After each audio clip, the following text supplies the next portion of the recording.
Hello everyone, welcome to my channel economics in easy way. कैसे हैं आप लोग सभी? आई होप आप अच्छे हैं होंगे और पढ़ाई भी बहुत अच्छे से कर रहे होंगे। तो आज मैं आई हूँ आप लोग के साथ में एक अच्छे से टॉपिक के साथ में। टॉपिक का नाम है बजट, जो आपके इकोनॉमिक्स का एक बहुत ही इम्पोर्टेंट टॉपिक है। तो आज हम डिस्कस करेंगे बजट का अर्थ क्या होता है और बजट के उद्देश्य। इन चीज़ों को हम टॉपिक पे डिस्कस करना है। तो चलिए शुरू करते हैं। तो सबसे पहले बजट का अर्थ क्या होता है? बजट का अर्थ बजट का अर्थ देखिए, इसको हम थोड़ा सा एक निजी तौर पे लेके चलते हैं। एक परिवार के तौर पर एक परिवार होता है। उस परिवार में कुछ ना कुछ उसको इनकम आय प्राप्त होती है और कुछ ना कुछ उसका व्यय होता है। तो जो उसको आय प्राप्त होती है, उस आय से वह क्या करता है? व्यय करता है। उसी के लेखा जोखा अगर हम कहें तो वो एक तरीके का क्या बजट है, लेकिन मैं उसको क्या कहूँगी, एक परिवार का बजट है। ये जो बजट हम पढ़ रहे हैं, ये हम पढ़ रहे हैं हमारी सरकार का बजट, यानी कि हमारे देश का बजट। कि हमारे देश में भी डेफिनेटली जो हमारी सरकार है, उनको कहीं ना कहीं से कुछ ना कुछ आय प्राप्त होती है और कुछ ना कुछ उसका व्यय रहता है। जैसे आय के तरीके से बोलूँ, कर के रूप में उसे क्या प्राप्त होती है? आय प्राप्त होती है, जिसको हम प्राप्तियाँ भी कहते हैं। और फिर उसी पैसे से वो कहीं ना कहीं पैसे खर्च करती है, जैसे कि सड़क निर्माण में या फिर किसी स्कूल को बनाने में। तो इसी को हम क्या कहते हैं? बजट कहते हैं। तो चलिए इसका मतलब समझते हैं। बजट का मतलब है एक वित्तीय वर्ष के दौरान, यानी कि वित्तीय वर्ष, पहले वित्तीय वर्ष का मतलब ही समझिए, जो 1 अप्रैल से 31 मार्च के बीच में, यानी कि एक साल। अब हम कह रहे हैं ना कि प्राप्तियाँ और व्यय, लेकिन कौन सा साल लेके चलोगे आप? कौन सा टाइम लोगे? तो हमने लिया 1 अप्रैल से 31 मार्च के बीच का टाइम। क्या चीज़ है? अनुमानित प्राप्ति और अनुमानित व्यय, यानी कि हमारी कितनी प्राप्ति होंगी और कितना व्यय होगा। इसी का लेखा जोखा क्या कहलाता है? हमारा बजट कहलाता है। यानी कि वित्तीय वर्ष के दौरान हमारी अनुमानित प्राप्ति और अनुमानित व्यय। चलिए इसकी परिभाषा देखते हैं। परिभाषा कैसे रहेगी?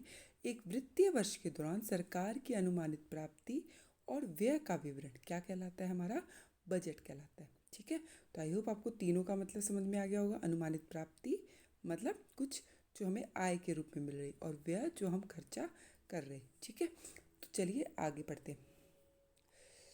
तो अब हम पढ़ते हैं बजट का उद्देश्य। तो सबसे पहला बजट का उद्देश्य है जीडीपी में वृद्धि, यानी कि हम चाहते हैं कि जीडीपी में वृद्धि करना। ऑब्वियस सी बात है, अगर हमें अपने देश का विकास करना है तो जीडीपी में वृद्धि करनी होगी। लेकिन किस तरीके से जीडीपी में वृद्धि करें? तो जीडीपी में वृद्धि करने के लिए हमें सरकार जो है वो क्या करती है? दो तरीके अपनाती है। दो तरीक़ों से वो जीडीपी में वृद्धि करती है। पहला क्या है? पहला है सार्वजनिक निवेश और दूसरा है कर छूट। यानी कि वो पहले तो क्या करती है? सार्वजनिक निवेश, यानी कि सड़कों का निर्माण, संचार सुविधाएं, परिवहन, ये सब सुविधाएं प्रदान करती। इससे क्या होता है? सार्वजनिक निवेश का बेसिक जो उद्देश्य होता है वो है प्रेरित निवेश को बढ़ाना। आपको पता होगा, हमने आय और रोजगार के निर्धारण जो चैप्टर है उसमें दो प्रकार के निवेश आते हैं। एक होता है स्वायत्त निवेश, एक होता है प्रेरित निवेश। प्रेरित निवेश जो आय के बढ़ने के साथ बढ़ता है।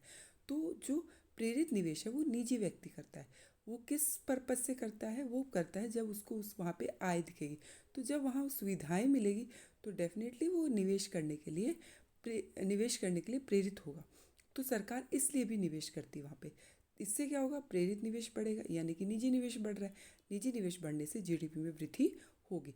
दूसरा, सरकार क्या करती है? कर छूट दे देती है, यानी कि टैक्स में उनको छूट दे देती है। इसके कारण भी जो निजी व्यक्ति है वो ज़्यादा से ज़्यादा निवेश करने के लिए प्रेरित होता है। तो इस तरीके से सरकार जीडीपी में वृद्धि करती है। ठीक है, चलिए दूसरा उद्देश्य हमारा क्या है? आय और धन का पुनर्वितरण, यानी कि हमें आय और धन का पुनर्वितरण किस तरीके से किया जाए। तो इसके लिए सरकार क्या करती है? दो चीज़ों को अपनाती है। एक तो कर को और एक सब्सिडी को। कर तो आप सबको पता होगा कि एक अनिवार्य भुगतान होता है जो एक व्यक्ति सरकार को करता है। ठीक है, सब्सिडी जिसको हम हिंदी में आर्थिक सहायता कहते हैं, ये कौन देता है? ये सरकार देती है। जैसे कि मैं आपको एग्जांपल दूं, एलपीजी सिलेंडर आपने सुना होगा। एलपीजी सिलेंडर में सरकार अपनी तरफ से क्या देती है? सब्सिडी देती है, आर्थिक सहायता देती है। तो उसको हम कहते हैं। ठीक है, अब क्या करती है सरकार? आय और धन के पुनर्वितरण में सुधार करने के दो तरीके अपनाती है। जैसे कि पहला है अमीर लोगों पर अधिक कर लगाती है। क्या करती है? अमीर लोगों पर अधिक से अधिक कर लगाती है। दूसरा क्या करती है? गरीब लोगों को अधिक सब्सिडी प्रदान करती है। अमीर लोगों पर तो अधिक कर लगाती है, वहाँ से उसको पैसा मिलता है, और गरीब लोगों को ज़्यादा से ज़्यादा सब्सिडी देती है। इससे क्या हो जाता है? आय और धन का पुनर्वितरण हो जाता है, यानी कि दोनों के बीच में जो असमानताएं हैं वो असमानता कम हो जाती है। इस तरीके से सरकार दोनों इसको ठीक करती है। ठीक है, तो ये भी हमारे बजट का एक बहुत मुख्य उद्देश्य होता है, यानी जब बजट बनाया जाता है तो इन चीज़ों के बारे में भी सोचा जाता है। चलिए नेक्स्ट है रोजगार के अवसर। बजट में हमेशा ये जरूर एक उद्देश्य होता है, या उसमें शो भी कहते हैं कि इस साल हम इतने रोजगार के अवसर क्या करेंगे? उत्पन्न करेंगे। तो इसके लिए भी सरकार क्या करती है? इसके लिए सरकार बेसिकली सार्वजनिक उद्यमों में निवेश करेगी, और जो निजी निवेश है उसको भी प्रेरित करेगी। इस तरीके के कार्य भी वो करती है। तो इसके लिए सरकार ने एक स्पेशल जो हमारी स्कीम है मनरेगा, आप लोगों ने सुना होगा इसके बारे में, मनरेगा जो 2005 में स्टार्ट की गई थी। 100 दिन का रोजगार दिया जाएगा, इसका एक मुख्य उद्देश्य था। तो हमेशा बजट में इसके लिए स्पेशली बजट एलोकेशन होता है, यानी कि पैसे अलग से इसके लिए पैसे रखे जाते हैं। तो इसमें मोटिव क्या होता है? क्योंकि ये जो स्कीम है ये भी बहुत सारे रोजगार के अवसर उत्पन्न करती है। तो ऐसी और भी बहुत सारी स्कीम है जो सरकार शुरू करती है, जिससे रोजगार के अधिक से अधिक अवसर उत्पन्न होते हैं। तीसरा नेक्स्ट हमारा क्या? आर्थिक स्थिरता। अब ये आर्थिक स्थिरता क्या है? आपके पिछले चैप्टर में जो हमारा स्फीतिक अंतराल वो जब भी होता है तो आर्थिक अस्थिरता, तो सरकार भी एक बहुत महत्वपूर्ण भूमिका निभाती है। जो हमने पढ़ी थी मौद्रिक नीति या राजकोषीय नीति, तो राजकोषीय नीति बहुत एक इम्पॉर्टेंट रोल प्ले करती है इसमें। और राजकोषीय नीति को कौन नियंत्रण में रखता है? सरकार रखती है। तो सरकार क्या करती है? सरकारी बजट में भी आर्थिक स्थिरता के लिए एक महत्वपूर्ण भूमिका निभाती है। किस तरीके से? मुद्रास्फीति की स्थिति। अब मुद्रास्फीति यानी कि क्या, कैसी स्थिति है? कीमतों का लगातार बढ़ना। अब कीमत लगातार बढ़ रही है तो यानी कि लोगों के पास बहुत सारा पैसा है, तो सरकार अपनी तरफ से व्यय को कम कर देगी, और दूसरी तरफ क्या कर देगी? करों की दरों में वृद्धि कर देगी। अपनी तरफ से तो व्यय कम करेगी, और कर की दरों में क्या करेगी? वृद्धि करेगी, जिससे लोग अपना पैसा को कम पैसा खर्च करने के लिए मिले। दूसरी स्थिति क्या होती है? अपस्फीतिक अंतराल। अपस्फीतिक में क्या करती है सरकार? व्यय बढ़ाती है। क्या करती है? व्यय बढ़ाती है, और कर की दरों में कमी, क्योंकि उस समय लोग वैसे ही पैसा कम खर्च कर रहे हैं, कीमत कम है, तो कीमत कम है, और दोनों ही स्थिति हमारे लिए ख़राब हो सकती है। कीमत कम है तो उत्पादक के लिए ख़राब है, और कीमत ज़्यादा है तो उपभोक्ता के लिए ख़राब है। तो इस केस में सरकार अपने व्यय को बढ़ाती है। व्यय बढ़ाने से रोजगार के अवसर उत्पन्न होते हैं, लोगों के पास आय बढ़ती है, और कर में क्या कर देती है? कमी कर देती है, यानी कि लोगों के पास ज़्यादा पैसा बचता है खर्च करने के लिए। ठीक है, तो इस तरीके से बजट के द्वारा आर्थिक स्थिरता में भी एक मुख्य महत्वपूर्ण भूमिका निभाती है। संसाधनों का आवंटन किस तरीके से? कि सरकार संसाधनों को आवंटन को प्रभावित करती है। कैसे? हमारी दो प्रकार की वस्तुएं हैं। एक तो विलासिता वस्तुएं, पता है कौन यूज़ करता है? ज़्यादातर अमीर लोग, तो उस पर अधिक से अधिक कर लगाती है।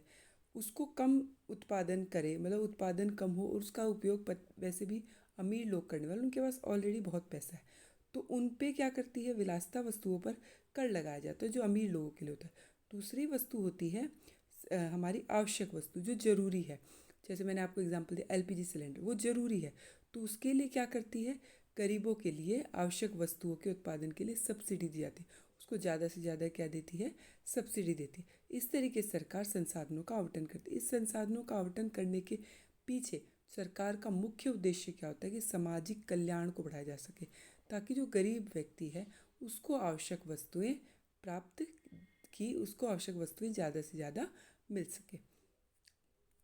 नेक्स्ट है हमारा संतुलित क्षेत्रीय विकास। हमारा आखिरी उद्देश्य सरकारी बजट का वो क्या है? संतुलित क्षेत्रीय विकास। अब कुछ क्षेत्र तो होते हैं जहाँ पे बहुत अधिक विकास होता है, हर चीज़ वहाँ अवेलेबल होती है, लेकिन कुछ क्षेत्र ऐसे हैं जो पिछड़े हैं। उन क्षेत्रों का विकास कैसे किया जाए? तो सरकार उन क्षेत्रों पर मुख्य ध्यान देने के लिए उदार कर कानून की नीति अपनाती है, यानी कि वहाँ पे जो कानून वगैरह हैं, कर कानून है, उनको क्या कर देती है? उदार, यानी कि कुछ हम भी कहेंगे कम, यानी कर में कमी कर दे, इस टाइप के कानून अपनाती है। तो इसके लिए सरकार ने स्पेशली क्या किया? विशेष आर्थिक क्षेत्र, जो पिछड़े क्षेत्र थे, जिन क्षेत्रों में विकास करना है, उनको किसका दर्जा दे दिया, विशेष आर्थिक क्षेत्र का दे दिया, जिसको हम कहते हैं स्पेशल इकोनॉमिक जोन। तो ऐसे स्पेशल इकोनॉमिक जोन बनाती है और उस एरिया के लिए कुछ स्पेशल छूट दी जाती है। तो स्पेशल छूट देने से क्या होगा, वहाँ के एरिया का विकास, वहाँ के क्षेत्र का भी अधिक से अधिक विकास हो सकेगा। तो ये भी हमारे बजट का एक मुख्य उद्देश्य होता है। तो ये तो हमने पढ़ लिए सभी के सभी उद्देश्य। अब हम कुछ डिस्कस करेंगे क्वेश्चंस को, और इन क्वेश्चंस को यदि आप अच्छे से अटैम्प्ट कर ले तो इसका मतलब आपने ये टॉपिक बहुत अच्छे से तैयार कर लिया। तो हमारा फर्स्ट क्वेश्चन क्या है, उच्च आय वर्ग पर कर की दरों में वृद्धि की गई है, यह किन आर्थिक मूल्यों को दर्शाता है। ये जो क्वेश्चन है मैंने प्रीवियस ईयर से लिया है, यानी कि पहले आ चुका है। उच्च आय वर्ग, मतलब उच्च आय वर्ग पर कर की दरों में वृद्धि होती है, तो इसका क्या भी, उच्च आय वर्ग पर अधिक कर क्यों लगाए जाते हैं। इससे क्या होगा कि वो जो आय, वहाँ से जो पैसा मिल रहा है, वो पैसा गरीब लोगों को आर्थिक सहायता के रूप में प्रदान किया जाए। इससे क्या होगा, हमारी जो हमारी जो आय और धन का जो वितरण है वो एक समान रहेगा, और उनके बीच में जो गरीब और अमीर के बीच में असमानताएं हैं वो क्या हो जाएंगी, कम हो जाएंगी। ठीक है, तो आई होप आपको समझ में आ गया होगा। हमारा क्वेश्चन नंबर 2 देखते हैं। क्वेश्चन नंबर 2 क्या है, आय की असमानता को कम करने के लिए बजट नीति। अब ये फिर से वही आय की असमानता, यानी कि कौन सा वाला उद्देश्य है, आय की असमानता वाला, उसके लिए कौन सी बजटीय नीति अपनाई। तो आय की असमानता को कम करने के लिए क्या करेंगे, अमीर पर अधिक से अधिक कर लगाया जाएगा और गरीब लोगों को क्या प्रदान किया जाएगा, आर्थिक सहायता प्रदान की जाएगी। इस तरीके से हम आय की असमानताओं को कम कर सकते हैं। आप इसको लिख के देखिएगा क्वेश्चंस को, ठीक है। ज़्यादातर ये 3 मार्क्स में इस टाइप के क्वेश्चंस आते हैं। हमारा लास्ट क्वेश्चन आज का, सरकारी बजट क्या है। सरकारी बजट हमने पढ़ा था, एक वित्तीय वर्ष के दौरान सरकार को प्राप्त होने वाली अनुमानित प्राप्तियां और अनुमानित व्यय का लेखा जोखा क्या कहलाता है, सरकारी बजट कहलाता है। अब इसमें संसाधनों का आवंटन कैसे, कि विलासिता वस्तुओं पर अधिक से अधिक कर लगाया जाता है, और जो आवश्यक वस्तुएं हैं उन पे क्या किया जाता है, उनको आर्थिक सहायता प्रदान की जाती है। तो इस तरीके से सरकार संसाधनों का आवंटन करती है। आई होप आपको वीडियो अच्छा लगा होगा। वीडियो अच्छा लगे तो आप कमेंट करके ज़रूर बताइएगा, और कोई भी डाउट हो तो वो भी आप ज़रूर पूछिएगा। Thank you.